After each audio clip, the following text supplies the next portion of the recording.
Todos en su Biblia entonces, Primera de Juan 1, 4. Vamos a leerlo todo a una voz porque esta vez es solamente un versículo. Así que dice la palabra de Dios así: estas cosas os escribimos para que vuestro gozo sea cumplido. A ver, nomás el hermano Arturo me siguió, los demás no lo han encontrado todavía. Déjeme oírle fuerte y claro, ¿ok?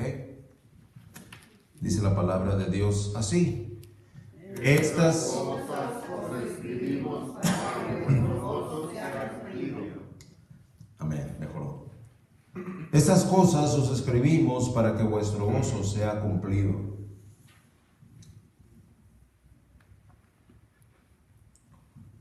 Cuando veo un versículo como el que nos ocupará este día, me asusta un poco ahora porque realmente las palabras son pocas, pero se dice mucho. Se dice mucho en pasajes como este. Cuando dice estas cosas os escribimos para que vuestro gozo sea cumplido, tenemos que empezar por el principio, porque menciona unas cosas que se han escrito, ¿verdad? Estas cosas os escribimos. Y el pasaje que leíamos hace un momento, dirigidos por Arturo, nos muestran y nos revelan algunos aspectos que son importantes conocer y considerar a la hora de estar abordando la Primera de Juan. Decíamos, es una carta con peso específico, teológicamente hablando. Es una carta que cumple con un llamado a todos aquellos a regresar a la fe, a la verdad, a no hacer caso a las enseñanzas heréticas. Es una carta que contribuye a que el conocimiento del creyente le confirme a él su verdadera condición.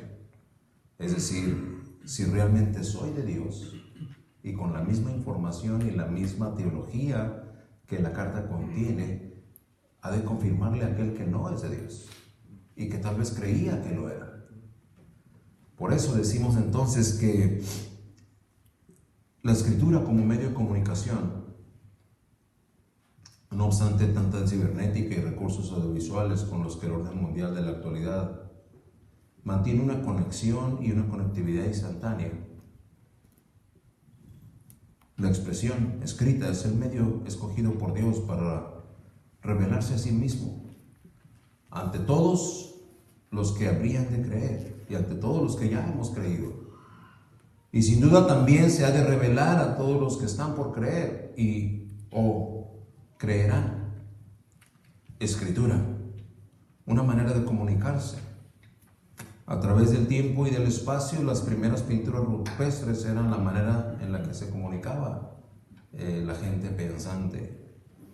Después, pictogramas, ideogramas, símbolos cuneiformes, estos últimos establecidos por los sumerios, que fueron los primeros en subdividir y combinar aquellos símbolos en 2 o 3 para así formar lo que vino a ser después una sílaba, expresadas en algo así como un tablero.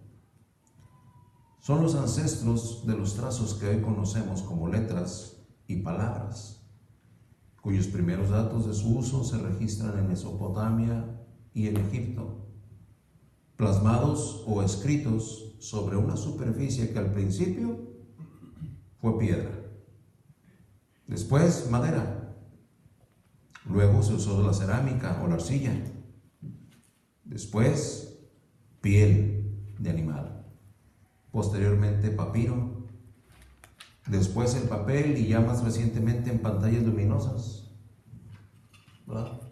Pantallas luminosas en las que podemos ver que la expresión o la comunicación se logra, sean micro, medianas o macropantallas, a través de las cuales la necesidad de que las personas tienen de comunicarse o expresarse se satisface.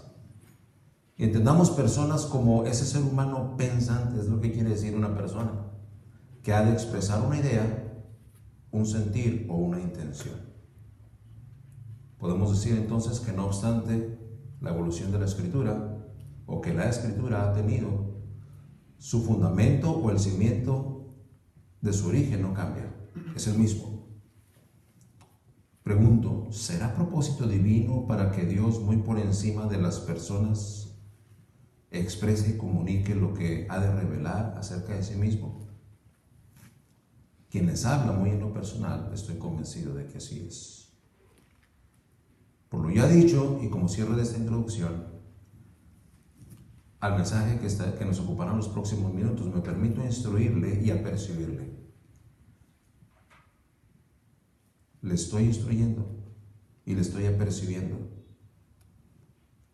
Le estoy enterando, le estoy concientizando de que al estar abordando la revelación divina, desde los escritos del apóstol Juan lo estaremos haciendo en observancia directa al escritor sagrado que refiere, más que los demás escritores de la Biblia, expresiones en las que se cita en casi todas sus formas y conjugaciones lo que está escrito.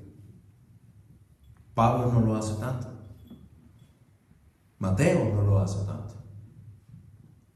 Y puedo hacer la lista de varios escritores sagrados. Juan sobresale de todos cuando él hace referencia a lo que está escrito.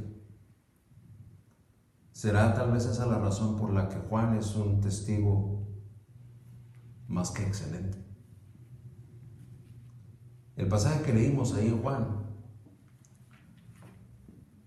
no sé cuántos se dieron cuenta, pero en esos 14 versículos 9 veces apareció una palabra refiriéndose a lo que está escrito, lo que escribió, lo que escrito, dijo a Pilatos, y lo que está escrito está referido múltiples veces, lo que está escrito. Si nosotros nos asomamos entonces a los escritos de Juan y consideramos algunos pasajes, no va a tener que ir ahí, pero si quiere nada más escuche o anote, o si podemos ir juntos, no le voy a decir que no lo haga. Podemos encontrar partes en el Evangelio de Juan, y si empezásemos en el capítulo 2, el versículo 17, entonces se acordaron sus discípulos que está escrito, el celo de su casa me consume. Versículo 22 dice, por tanto, cuando resucitó de entre los muertos, sus discípulos se acordaron de que había dicho esto y creyeron la Escritura. Si brincamos al capítulo 5, versículo 39, y este es el escritor al que me estoy refiriendo, cuando dice el versículo 39, escudriñad las Escrituras, porque a vosotros parece que en ellas tenéis la vida eterna, y ellas son las que dan testimonio de mí, en una recomendación del Maestro. Pero si no creéis a sus escritos, versículo 47, ¿cómo creeréis a mis palabras? Pone entonces el Maestro las profecías escritas en la historia de la Biblia a la par de sus palabras, lo que está escrito. Si brincamos al 6:31, nuestros padres comieron el maná del desierto como está escrito. Y luego el 45, el escritor está aplicándose y dice, escrito está en los profetas y serán todos enseñados. Y así nos vamos, hermano. Traigo aquí nada más 47 citas en donde el apóstol Juan escribe. Está escrito, la Escritura lo escribió, y lo que leímos ahí en el capítulo 19. Si quiere vaya conmigo para dejar ya suelta esta referencia. Nuestra lectura empezó en el versículo 19, según nos instruyeron.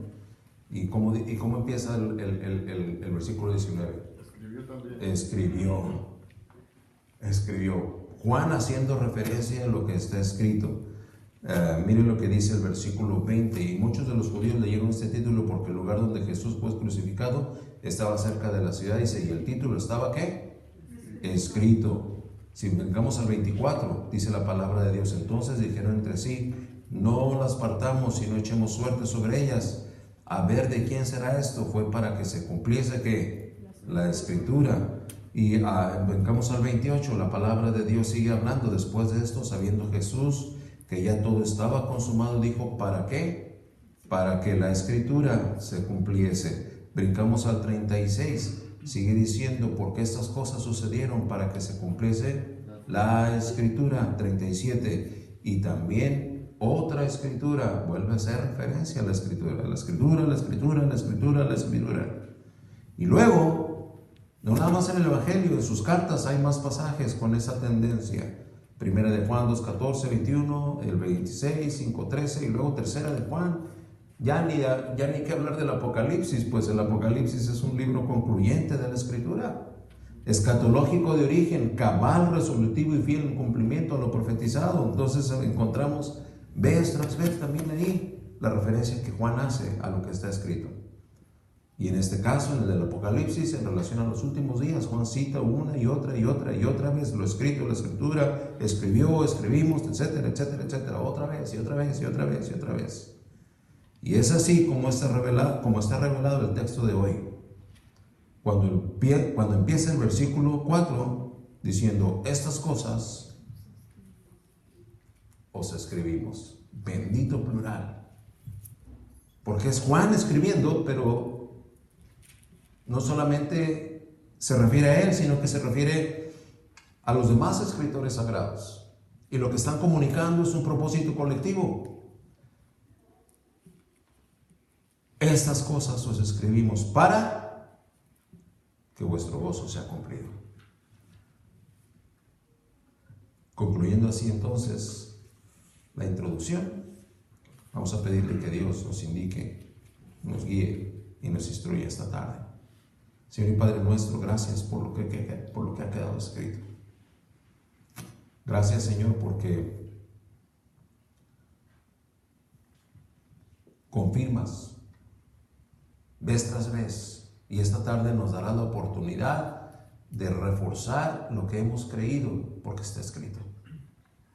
Porque quedó como un testimonio, Señor, para la posteridad. Y así como nosotros ahora podemos recibir esa bendición, es una bendición que, según tú lo dispongas, alcanzará a las generaciones por venir. Por eso, Señor, cautiva nuestro pensamiento, porque sin duda lo que nos vas a revelar es algo grande, algo valioso. Concédenos apreciarlo así, en todo lo que vale, todo lo que es. Para honra y gloria tuya te lo pido, en el nombre del Señor Jesús. Amén. Si nosotros leemos lo que dice este versículo, encontraremos que cuando hace la referencia directa a estas cosas, número 1, tendremos que hacer notar que hay un indicativo plural. Porque dice, estas cosas. Y diríamos, bueno, pues sí, aquí están estas cosas. Pero si yo le retase ahorita en este momento a decir, a ver, hermano, descríbeme usted cada artículo, cada objeto, cada mueble, cada elemento que está en este edificio. ¿Cuánto tiempo le tomaría referirse a estas cosas? De manera que no se le pasara nada. Estas cosas, las bancas, ¿cuántas? ¿De qué son? ¿Cuánto miden? ¿Cuántas personas les caben?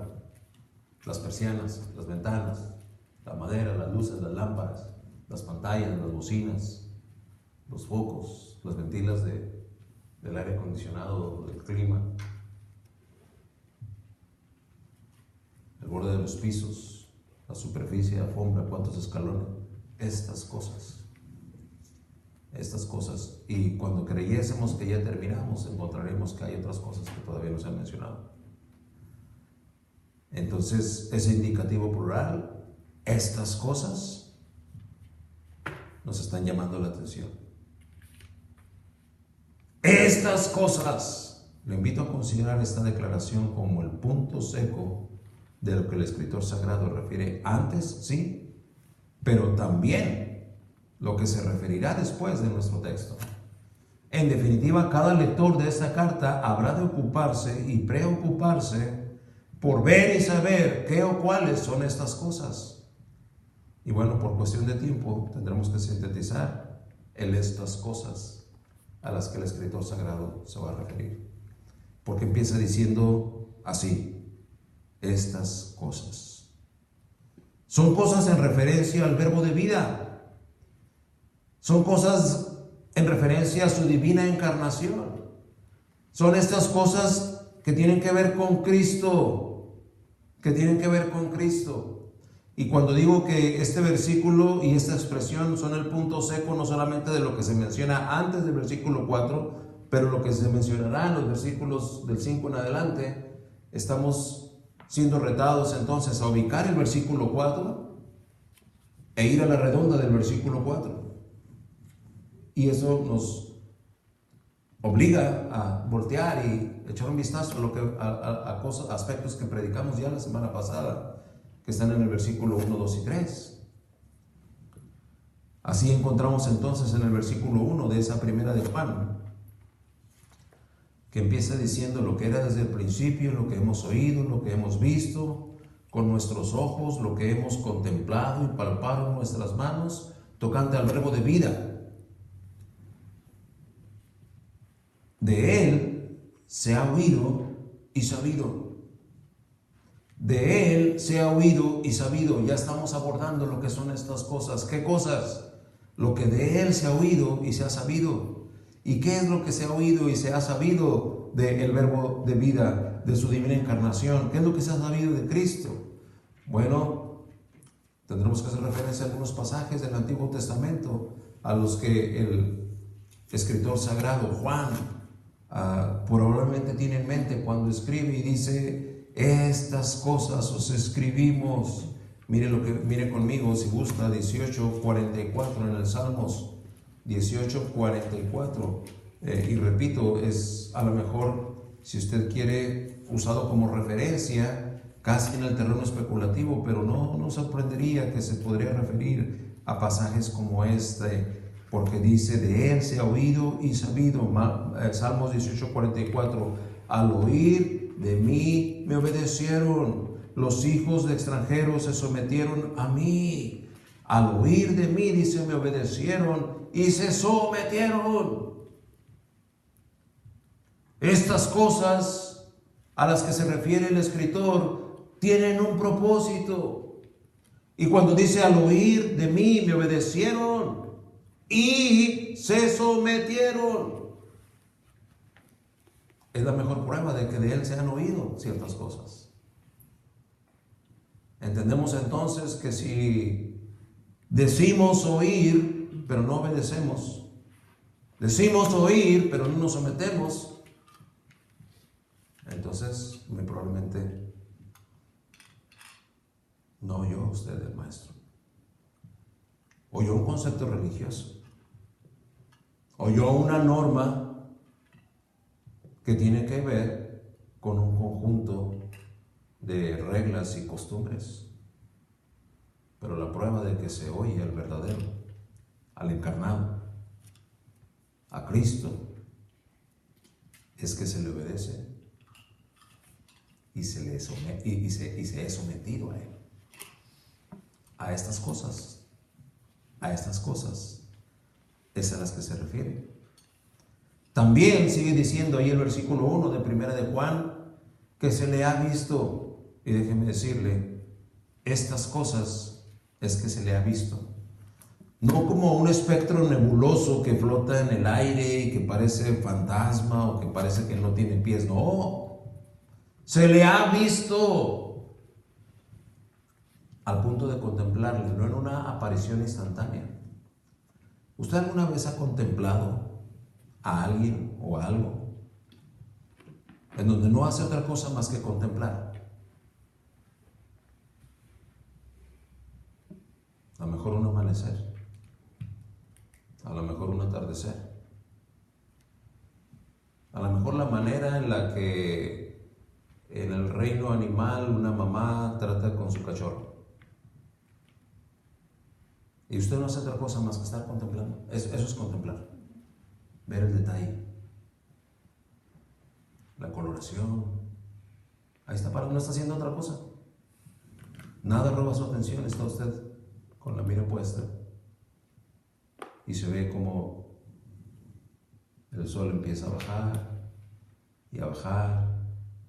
Y parece que el contorno de la circunferencia tocase el borde del océano. Y luego como que se empieza a sentir. ¿Usted lo ha contemplado? Sí. Y luego se queda ahí por un buen rato. Muchos atardeceres han pasado en nuestra vida, pero ¿cuántos hemos contemplado? Pocos. Contemplar de manera que estamos viendo cómo transcurre cada segundo. Cada segundo, cada segundo, cada segundo. Y luego a mí la otra vez ahí me tomó tiempo, a ver cuánto tiempo tarda en desaparecer. Y estamos contemplando.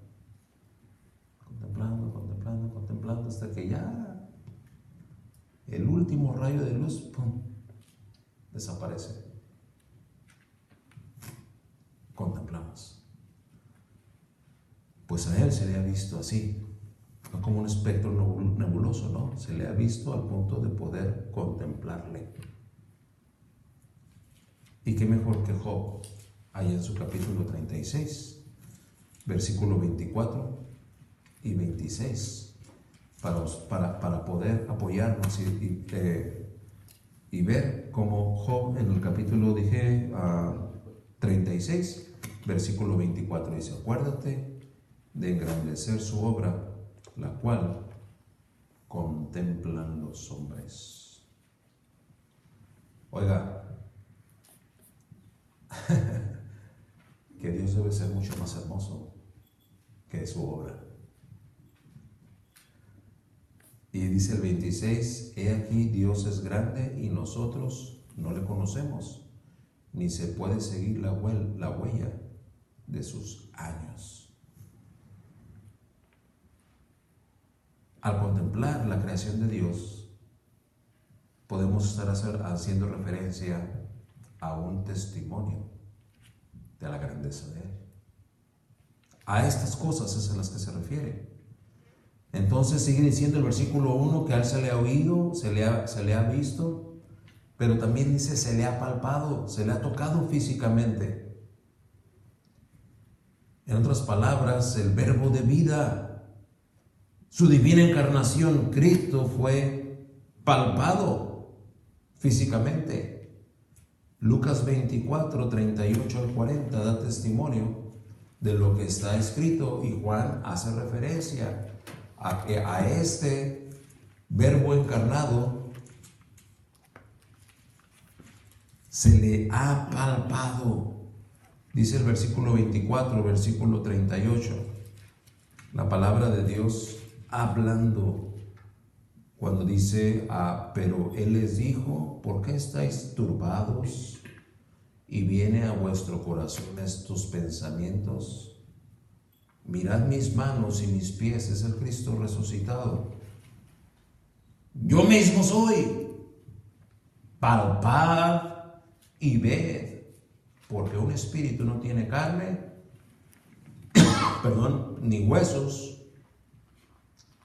como ven que yo tengo.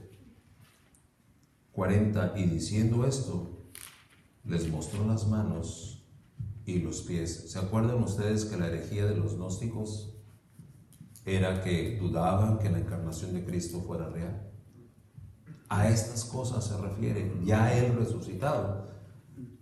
Cuando pausé para meditar en esta escena, hermano, que el Señor nos concede conocer mediante su revelación, Juan escribiendo respecto de estas cosas, nos apoyamos en un escritor como Lucas.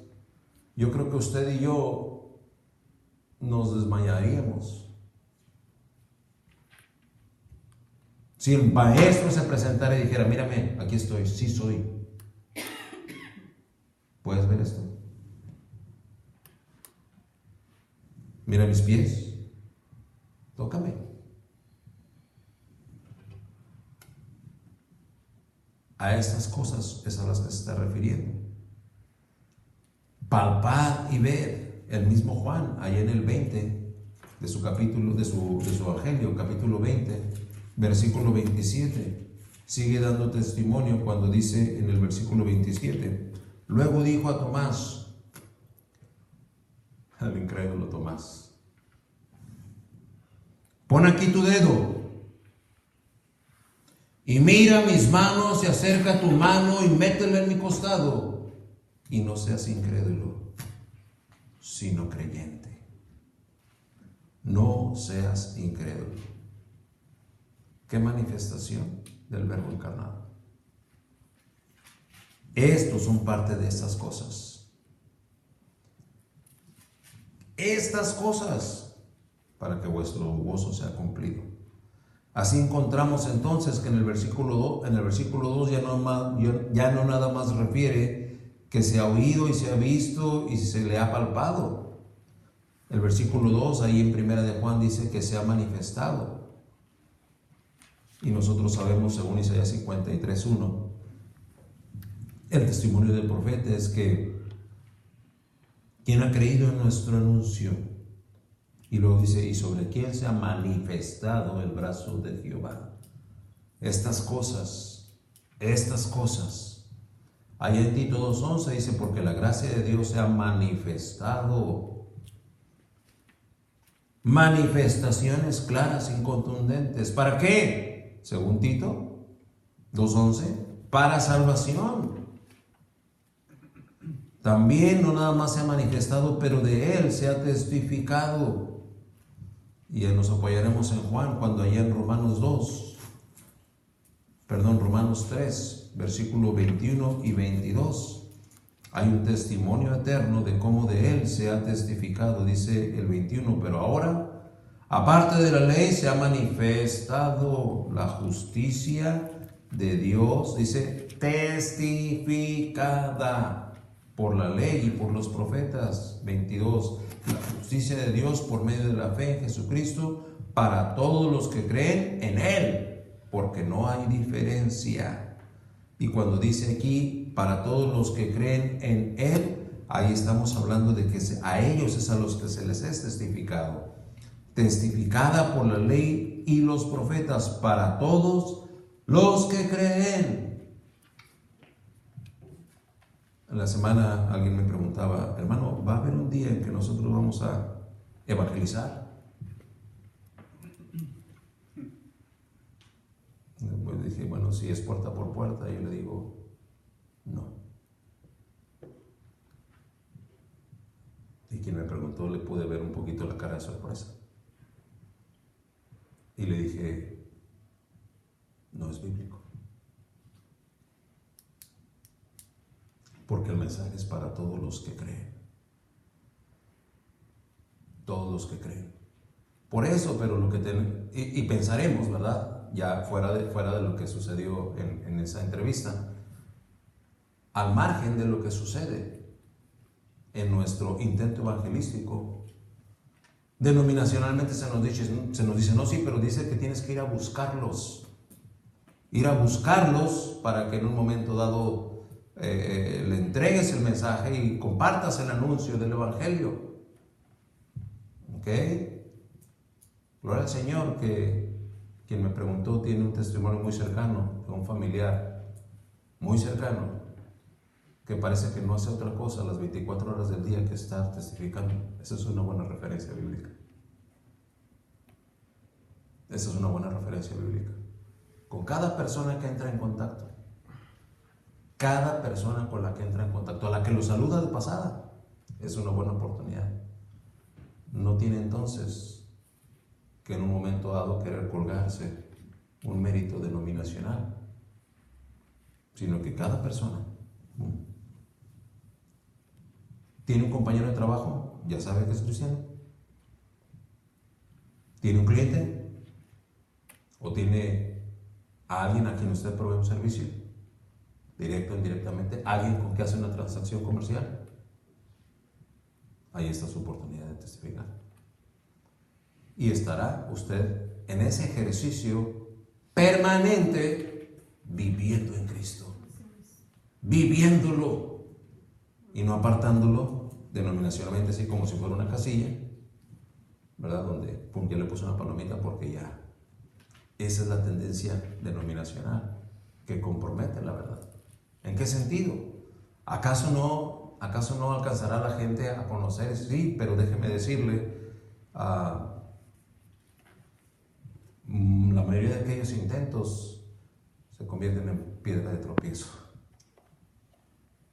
En piedra de tropiezo para que el que cree en Cristo dude. ¿Por qué? Porque ahí estoy yo con mi celo denominacional y con mi intención y con mi búsqueda de parecer como cumplido para purgar mi conciencia.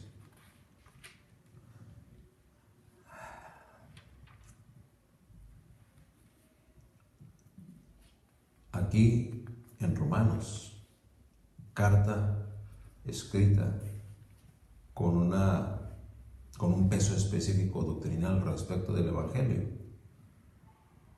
Este versículo no es tan famoso, el 22. El que es famoso es el 23.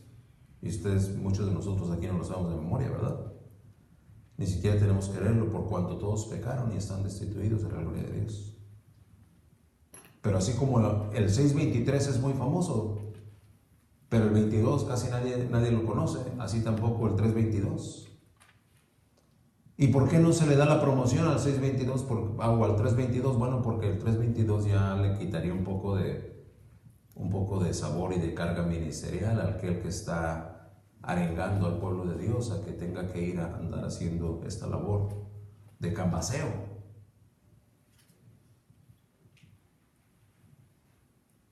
Por eso dice el 22, la justicia de Dios por medio de la fe en Jesucristo para todos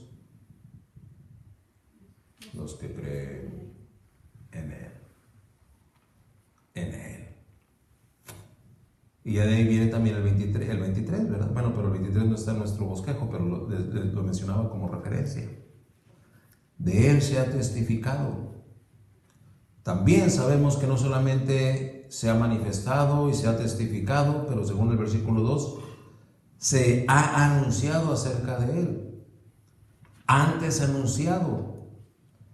Vamos a ver lo que dice el escritor Lucas, allá en su pasaje histórico de los Hechos, en el capítulo 3, versículo 20. Estamos en Hechos, capítulo 3, versículo 20 y 24. La palabra de Dios hablando dice: y Él envía a Jesucristo que os fue antes anunciado. Y Él envía a Jesucristo que fue antes anunciado. Si leemos el 19 entenderemos un poquito más el contexto. Así que arrepentíos y convertíos para que sean borrados vuestros pecados, para que vengan de la presencia del Señor tiempos de refrigerio. Y Él envía a Jesucristo que os fue antes anunciado. ¿Antes fue anunciado? ¿A poco antes fue anunciado? Sí, un poquito antes fue anunciado. Mira lo que dice Salmo 96. Salmo 96. Y bueno, podríamos referir muchos pasajes en el que Él fue anunciado, pero apoyémonos por lo pronto en este, 96.2 del Salmos. Dice: cantad a Jehová, bendecid su nombre. Dice: anunciad de día en día. Es la salvación. Anunciad de día en día su salvación. Les debo, quise consultar en qué momento se compuso este cántico, esta alabanza. Y después de estar batallando un poquito con la búsqueda, no encontré el dato, pero yo tengo ese cargo de conciencia. Me gustaría encontrar qué estaba pasando en el pueblo de Dios para que el autor escribiera esto. Así es que no solamente se ha manifestado, de Él se ha testificado, pero también se ha anunciado. Estas cosas, estamos nada más en esa primera expresión, estas cosas. La comunión a la que somos llamados, todos los suyos. ¿Se acuerdan que predicamos 2 domingos acerca de la comunión? Que vosotros tengáis comunión. Que vosotros tengáis comunión. que vosotros tengáis comunión. Un distintivo del Hijo de Dios es que ustedes tengáis comunión. No, yo sí tengo comunión con todos, nomás no me pide que le hable al hermano fulana o a la hermana perengana, porque ahí sí ya no. Ahí, o sea, permítanme, pero discúlpenme, pero ¿y dónde está la comunión?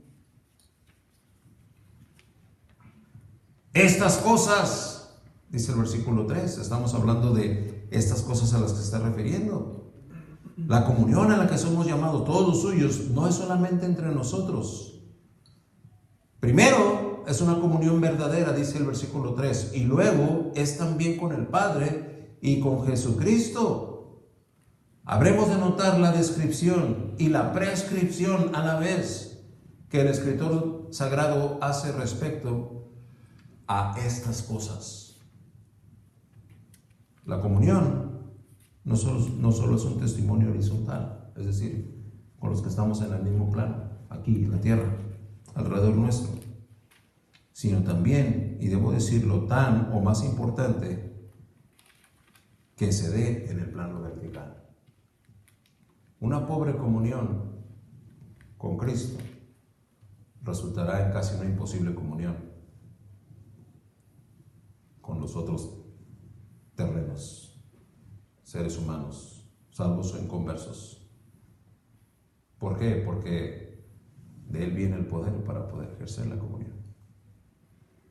Entonces vamos a pensar en una comunión vertical, probada y comprobada, y el resultado indistinto e inequívoco será una buena comunión. Yo entiendo que muchas de las veces lo maleado que somos en nuestros temperamentos, caracteres y formas de pensar, no nos van a alcanzar para a lo mejor tener como mejor amigo o mejor amiga a aquel. Y eso es válido, culturalmente se puede justificar. Pero al grado de no hablarle, al grado de que se te hagan nudo las tripas porque lo viste o la viste,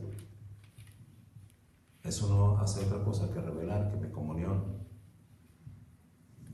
vertical no está lo bien que debiese.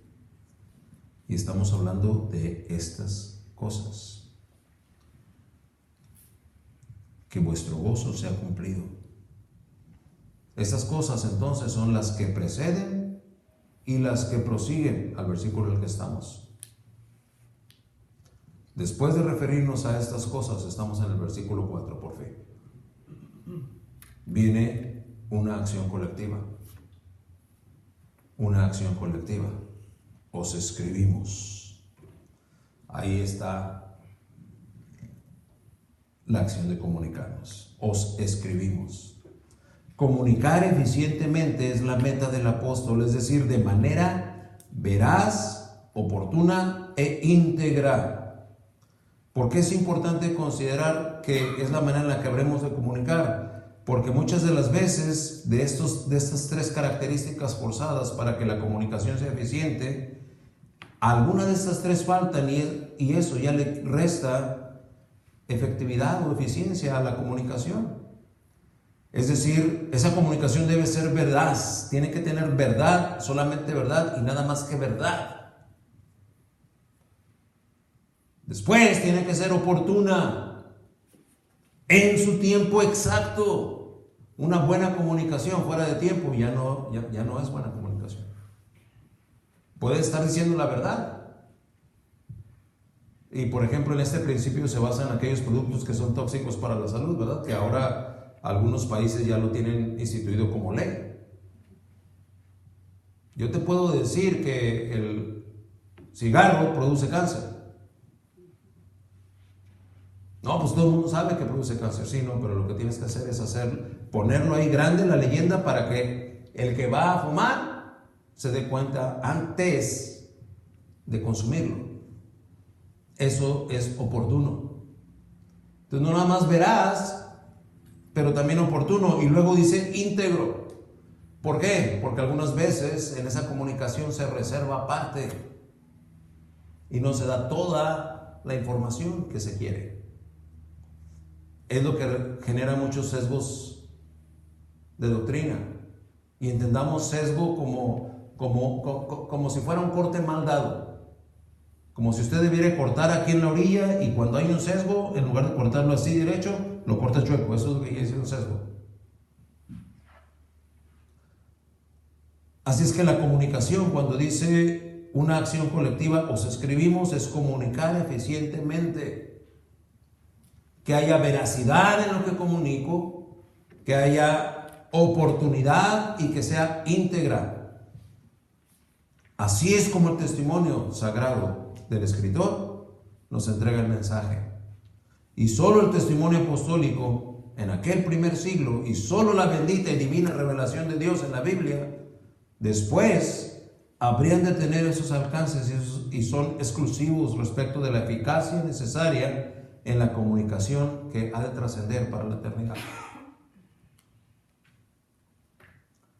Os escribimos, por eso la palabra de Dios se dice de ella, los que la estudian y los que la conocen, que no solamente es infalible, pero es suficiente.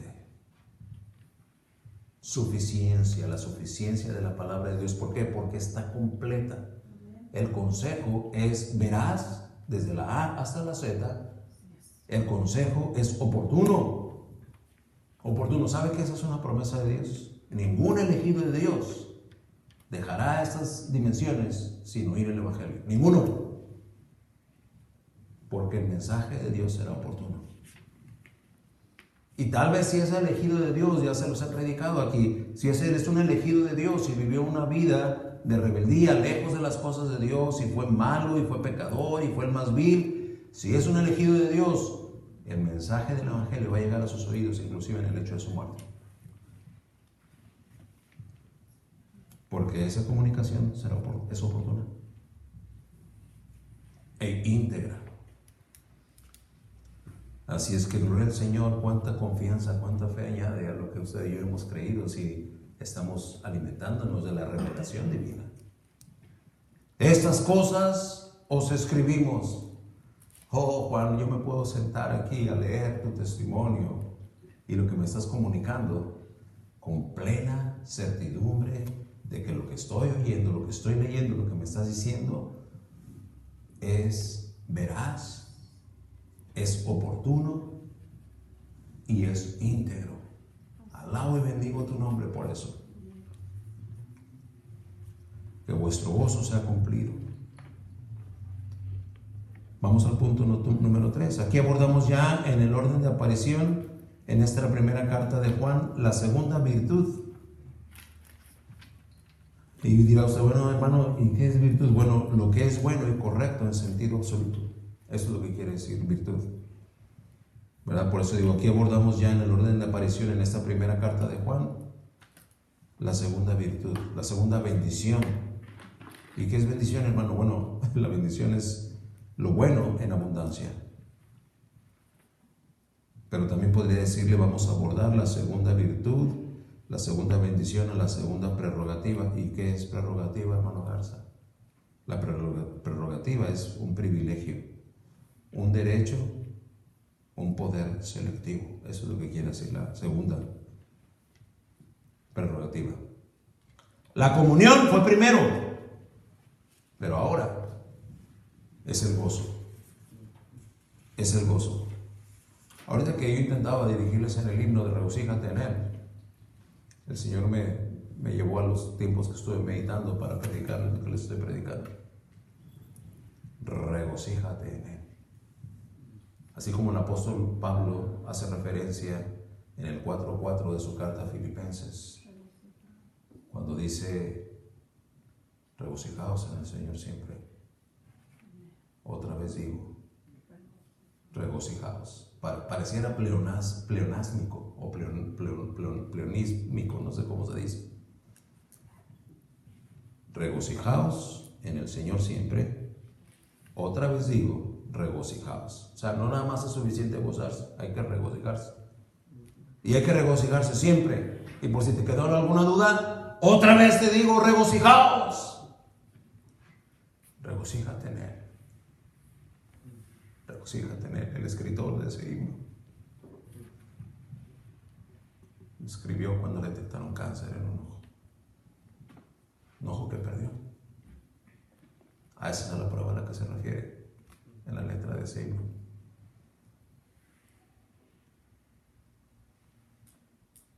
Y su testimonio fue instrumentado para que muchas generaciones de chiquillos conocieran el Evangelio, conocieran de Cristo.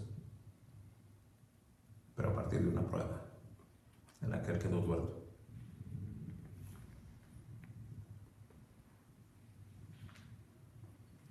Se puso un parche en el ojo y eso lo hizo famoso en los círculos evangélicos como el parche del pirata. Y él es el que escribe esto.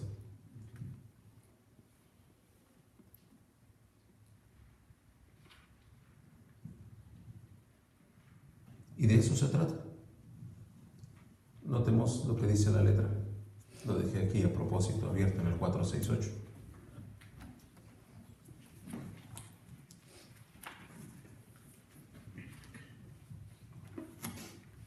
Y yo sé que todo padecimiento en nuestro cuerpo, toda cuita, toda carga, toda tribulación, tiene su peso específico.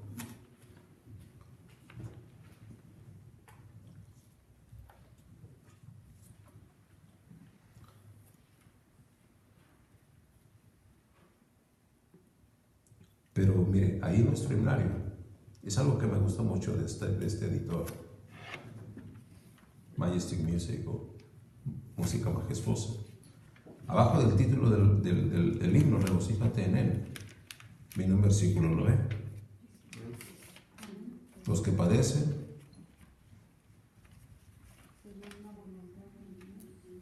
encomiendan sus almas al fiel Creador y hagan el bien. Y ahí está 1 Pedro 4:19. Y así es como él escribe: Dios siempre obra en sincero amor.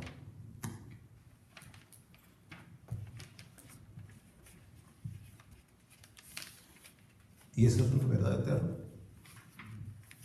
Dios siempre obra en sincero amor, hermano. Pero usted me va a decir que Dios me mandó esta enfermedad. Él siempre obra en sincero amor. Oiga, pero estoy aquí padeciendo en esta soledad, en esta tristeza, en esta convalescencia física. Recuérdalo.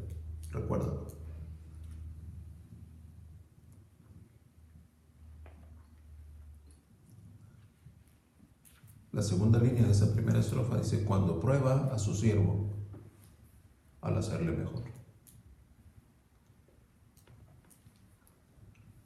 Tercera línea: da gracias durante la dificultad. No te victimices, pues. El llamado es no victimizarte, no a ponerle etiquetas de falsa piedad. Ay, el Señor sabe. No, dale gracias a Dios.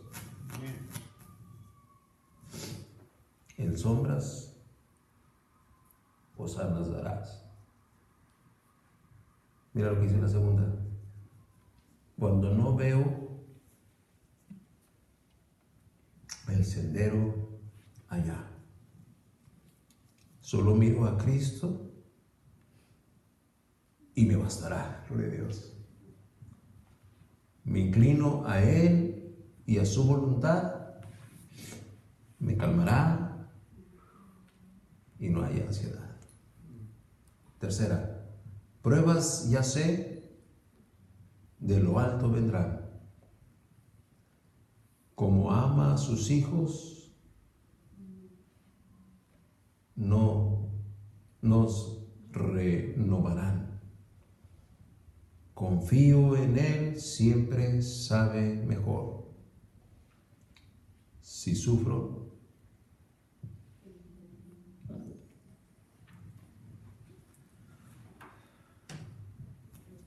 tendré más valor.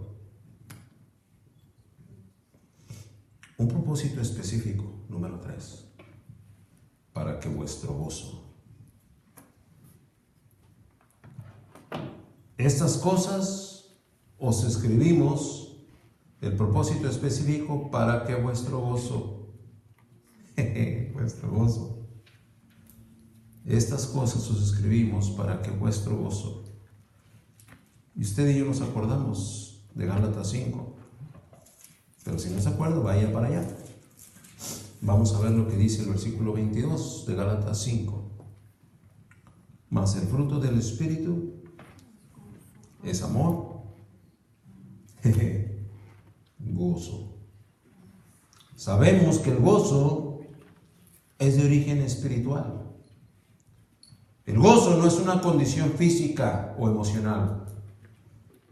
Se hace evidente y se manifiesta externamente en el ánimo de la persona con lo que podemos considerar alegría, pero el gozo y la alegría no son lo mismo.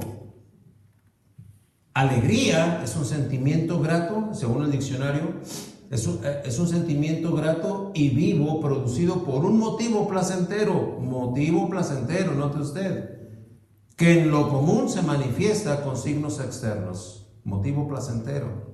A saber entonces, ese motivo placentero en alguien sin naturaleza espiritual, alguien que no es hijo de Dios, alguien que no es creyente, pues puede ser un trago de tequila y ese es el motivo placentero, o de whisky, o de algún otro tipo de alcohol.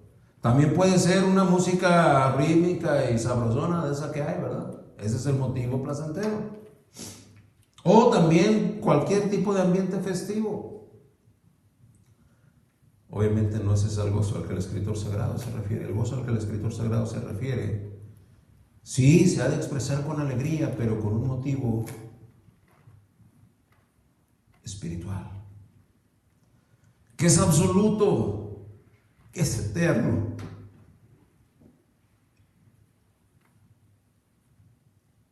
Que es incondicional, que es sobrenatural. Creyentes que se precian de ser verdaderos, haremos bien en considerarnos partícipes del pronombre posesivo que incluyente vuestro, para que vuestro gozo. El apóstol anula cualquier posibilidad egoísta de vanagloria. Esa es una disposición divina. Que vuestro gozo sea cumplido. No va a experimentar gozo si usted abriga rencillas o resentimientos en dirección de nadie. Hace poco más de 2 semanas yo mandé un texto, no sé si se los mandé a todos, creo que se los mandé a la mayoría, haciendo referencia a alguien que me ofendió verbalmente y en mi cara, duro, fuerte, inclusive con palabras malsonantes. Y este hombrecito fue mi alumno en la preparatoria cristiana y en Tijuana. Su papá hace trabajos de impermeabilización, pero ya está mayor el hermano y ya trabaja poco. De hecho, creo que ahora que pensaba yo necesitarlo, andaba allá en Michoacán. Pero me dijeron, no, pues su hijo está haciendo los trabajos ahora. Estuvimos ahí, tratamos, me presupuestó, acordamos el trabajo y el muchacho hizo un trabajo de muy pobre calidad. Le pedí que reconsiderara lo que estaba haciendo, que corrigiera lo que estaba haciendo para terminar bien. Él inmediatamente empezó a tomar represalias y con palabras malsonantes se refirió a su servidor. Y luego me empezó hasta a amenazar. Ahora yo sé que él ha tenido problemas, que inclusive ha estado en la cárcel y es drogadicto.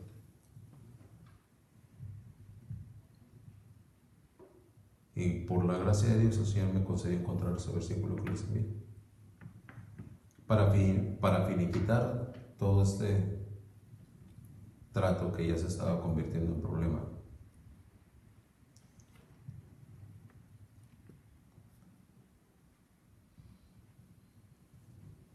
Y después de haber tenido que ser paciente suficiente, dado que le tomó 6 semanas, lo que dijo que iba a terminar en 1 semana y media,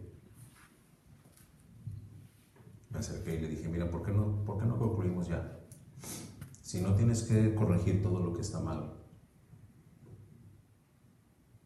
¿cuánto estás dispuesto en un momento dado a cobrar de menos? Porque no lo hiciste como debes hacerlo. No, ¿y por qué? Bueno, te estoy diciendo esto, te lo estoy mostrando. Pues lo más que te puedo contar es tanto. La más más viva versión de lo que es un escarnecedor ahí en el Salmos. Y yo le dije, ok, entonces eso es lo mínimo, eso es lo menos que me vas a poder ajustar el precio. ¿Para qué? No te preocupes. Sí, no te voy ni un 5 menos. Ok, de acuerdo. Entonces, mira, vamos a hacer lo siguiente. Número 1, quiero pedirte que me perdones por haber sido un cliente difícil.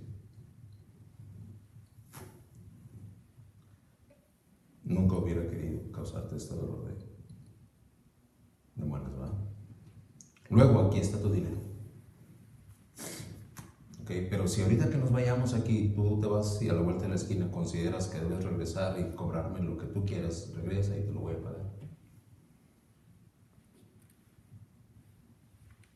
¿Estamos bien así?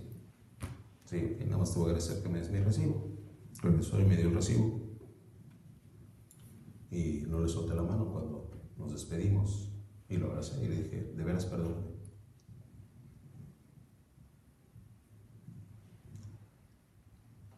No sé usted qué esperaría,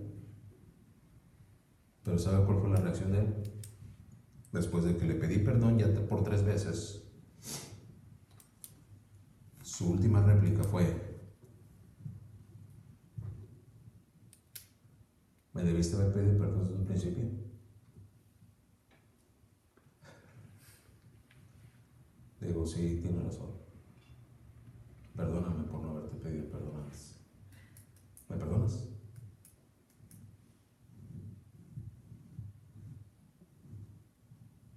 Está bien, te perdono. Gracias. Salúdame a tu papá cuando lo ves. Lo aprecio sobremanera.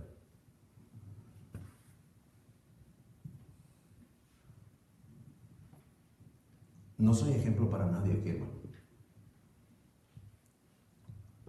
Pero muchas de las veces, en nuestra interacción en el cuerpo de Cristo, y luego para con los de afuera, tenemos o somos expuestos a situaciones que nos pueden parecer injustas. Qué triste es que esa percepción después dicte nuestra manera de ser, tanto con los propios como con los extraños.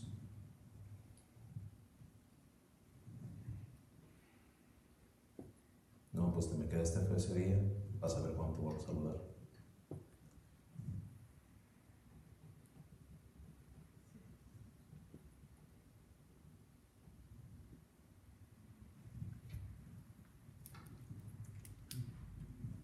Es lamentable porque lo que sucede como resultado de esas posturas es que nuestro gozo no se cumple.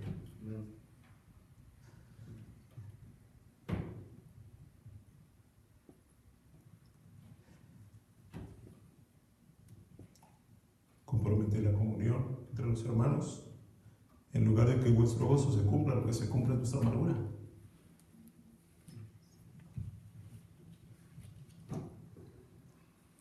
Y le digo, yo no soy ejemplo de nadie. Y para la honra y gloria de Dios lo digo. En presencia del hermano Mario, este muchacho fue lo más contumaz que usted se puede imaginar. Y el hermano Mario tuvo que calmarlo y decirle, estás mal. El pastor al que le dimos la ofrenda misionera, pues ya también la agarró en contra del hermano Mario. Pero gloria a Dios, yo lo digo para la honra y gloria de Dios. Perdóname, Señor. Ya se me sale el nombre. Ya no voy a poder exhibir esto en YouTube. Perdóname, le dije. Pues así hubieras empezado. Bueno, perdóname por no haber empezado así. Va.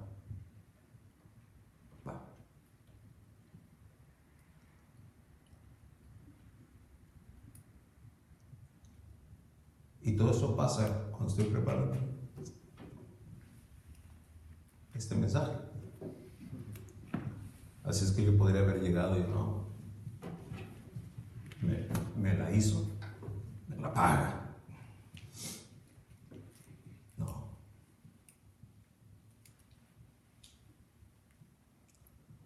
Que vuestro gozo sea cumplido. y confirmado, que sea cumplido.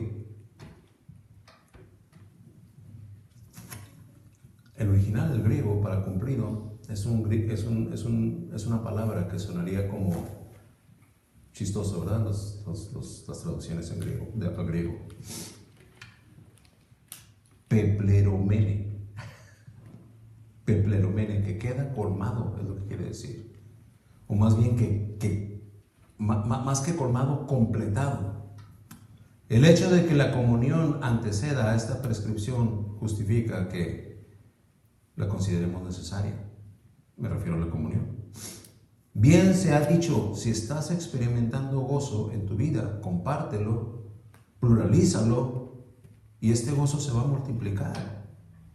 Si estás experimentando tristeza y angustias, compártelo, pluralízalo. Por eso es necesaria la comunión y se dividirá. Y usted y yo debemos saber que es una estrategia de Satanás cuando hay una carga de angustia, de dolor, de pena. La estrategia de Satanás es aislarnos, cortar la comunión, porque ahí solo nos arrolla con su perversidad de pensamientos y puede dejar al Hijo de Dios en un estado del que nunca más se recupere, aislando. Por eso la comunión es tan importante. Por eso el apóstol escribe que tengáis comunión.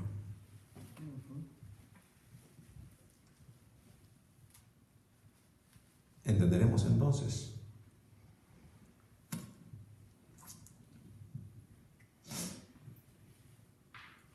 que el gozo del apóstol no es nada más de él. Es también de quienes le rodean, es también de quienes le leen, usted y yo si lo leemos. Y para lograr tener esos alcances, la comunión antes citada es condición necesaria.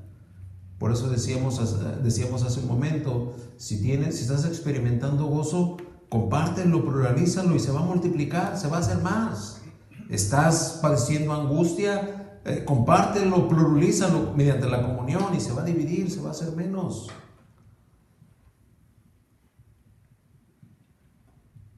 Compartir entonces es lo contrario a reservarse. Compartir entonces es lo contrario a dejar de hablar, a dejar de estar cerca. Comunión entonces es lo contrario a aislarse, es lo contrario a no perdonar, es lo contrario a ser intolerante, es lo contrario a ser selectivo. Tú y yo somos así, y si somos así le estamos estorbando a Dios. Y usted dirá, ¿para qué? ¿Para qué? ¿Por qué le estoy estorbando a Dios? Para que vuestro gozo sea cumplido. Déjame terminar retándote. Pregúntate esta tarde, ¿a qué se deberá que experimentar gozo para ti sea tan difícil? ¿A qué se deberá?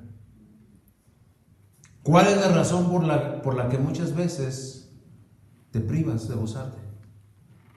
Ya sea con el momento, con la compañía, con la ocasión y hasta a veces con la tribulación que llega a tu vida.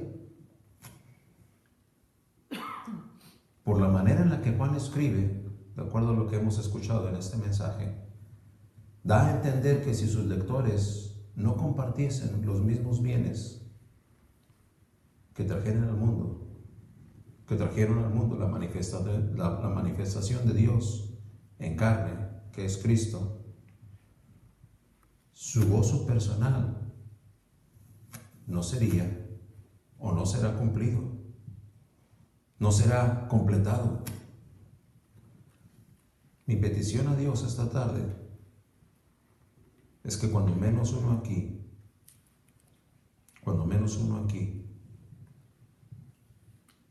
capte, y a ese uno la voluntad de Dios, le sea revelada.